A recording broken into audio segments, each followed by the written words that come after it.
నమస్తే welcome to four sides TV 2016 వరకు ఉన్న పొలం ధరణి వచ్చిన తర్వాత మాయమైందని మోనికా చెప్పింది. ఇప్పటి వరకు ఎంతమంది వద్దకు వెళ్లినా ఫలితం లేకుండా పోయిందని, రేవంత్ అన్న న్యాయం చేస్తాడన్న ఆశతో వచ్చానని ఆమె తెలిపింది. ఇళ్లు, ఇంటి స్థలాలు కబ్జాకి గురైన వారు కూడా ఉన్నారు.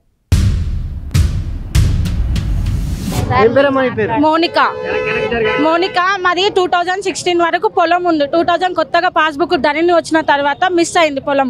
అంటే అంతా మేము ఆడపిల్లలు, మేము పొలం అమ్ముకోవాలి కదా. భూమి మిస్ అయితే మేము కబ్జా చేసాం. వేలల పేరు మీద ఎమ్మెల్యే టీఆర్ఎస్ పార్టీ వాళ్ళు, కాల యాదయ్య వాళ్ళు ఎమ్మెల్యే, వాళ్ళ పార్టీ వాళ్ళు చేసేసుకొని భూమి మీకు లేదు ఎంతో కలెక్టర్ దగ్గరికి వెళ్ళినాం. కలెక్టర్ దగ్గరికి వెళ్తే ఎంఆర్ఓ నుంచి ఎంఆర్ఓ నుంచి అంటే కోర్టు ద్వారా చూసుకుంటారు. కోర్టుకి 30,000 ఇచ్చినా మాకు న్యాయం జరగలేదు. 3 సంవత్సరాల నుంచే తిరుగుతున్నాం. మా దగ్గర విత్ ఇన్ సెకండ్ ప్రూఫ్స్ కూడా ఉన్నాయి. మేము అమ్మలేము అసలు పొలం కూడా. మేము ఇద్దరం ఆడపిల్లలమే. ఇట్లా పొలం గుంజుకుంటాం. మేము ఎక్కడ పోవాలి? పాస్బుక్లు ఉన్నాక కూడా మిస్ అయితే పొలం ఎట్లా? మేము అమ్మినట్టు ప్రూఫ్ అయినా ఉండాలి కదా. ఇదే సార్ మాకు రేవంత్ రెడ్డి సాయం చేస్తారని మేము అంత దూరం నుంచి మార్నింగ్ వచ్చాం సార్.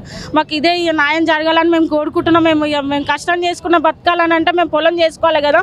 మేము వస్తామని అంత దూరం నుంచి మార్నింగ్ వచ్చినామని మేము కోరుకుంటున్నాం సార్. గట్కేసర్ మున్సిపాలిటీ సురేష్ నా పేరు. మాది కొండాపూర్ గేట్ అని ఉన్నది. ఒక 15 సంవత్సరాలే పని షురు అవుతున్నది. అందులో మా ఇండ్లు కూడా ఉన్నాయి. 100 మంది ఇండ్లు ఉన్నాయి. అందులో అన్నీ కూలిపోయినాయి. కూలిపోయిన తర్వాత నష్టపరిహారం ఇస్తాన్నారు. డబుల్ బెడ్రూమ్ కట్టిస్తున్నారు. అది కాలేదు. కొన్ని పైసలు వచ్చినాయి. వచ్చిన తర్వాత అవి కూడా కొంతమంది తీసుకురు.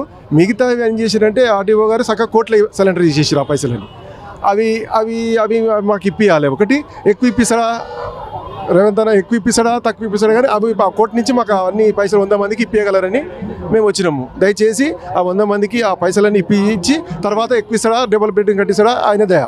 కానీ మాకు ఇమీడియట్లీ మాత్రం కోర్టులో ఉన్న పైసలు మాత్రం ఇప్పించాలని కోరుకోనికి వచ్చినాము ఇక్కడ.